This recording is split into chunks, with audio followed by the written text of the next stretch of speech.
আসসালামু আলাইকুম। আচ্ছা আপা, আপনার নাম এবং কোথা থেকে এসেছেন এটা একটু বলেন। আমার নাম রেণুকা পারভিন। আমি হচ্ছে গিয়ে আইসি কুড়িগ্রাম জেলা থেকে। কুড়িগ্রাম থেকে। আচ্ছা, আপনি কি এর আগে জর্ডানে যেতে চেয়েছেন? জি, যাইতে আপনি চাইছি। আগে জর্ডানে ছিলেন? না, আচ্ছা, তো আপনি জর্ডানে, আমরা শুনেছি আপনি দালালের মাধ্যমে জর্ডান যেতে চেয়েছিলেন। সেই দালাল কিভাবে আপনাকে কি করলো বা একটু যদি বলতেন। আমি দালালকে টাকা দিয়েছি। আমার টাকা দেওয়ার 7 মাস হয়। 7 মাস থেকে আমি ঘুরতেছি। পরে এখানে আসার পরে এই 15 দিনে স্যার আমার কাজ করে দিল। আচ্ছা, দালাল আপনাকে 7 মাস ঘুরাইছে জর্ডান যেতে। জি, ঠিক আছে, দালাল আপনাকে জর্ডান পাঠাতে পারে নাই। দালালের পরে আপনি যখন দুরন্ত রিক্রুটিং ট্রাভেল এজেন্সিতে আমাদের স্যারের সাথে যোগাযোগ করলেন, স্যার আপনাকে কত দিনের মধ্যে ইন্টারভিউতে পাশ করাইছে? 15 দিনে। 15 দিনের মধ্যে। ওই ইন্টারভিউতে পাশ করার পরে আপনাকে কি বলেছিল যে ভিসা কয়দিন লাগবে আসতে? বলছে যে হয়তো 3 তারিখ বা 5 তারিখের মধ্যে ফ্লাইট হয়ে যাবে।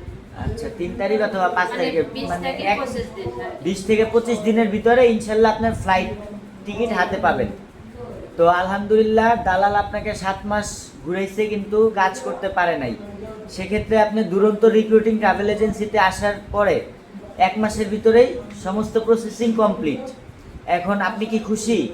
জি, আলহামদুলিল্লাহ। আচ্ছা, দুরন্ত রিক্রুটিং ট্রাভেল এজেন্সির লোকদের ব্যবহার, তারপরে তাদের কাজ, তাদের প্রসেসিং আপনার কিরকম লেগেছে? খুব ভালো। ভালো লেগেছে। আপনার পরে যে সব মহিলারা আসবে তাদের সম্পর্কে কিছু বলেন, যে আসলে কি ভালো হবে নাকি খারাপ হবে?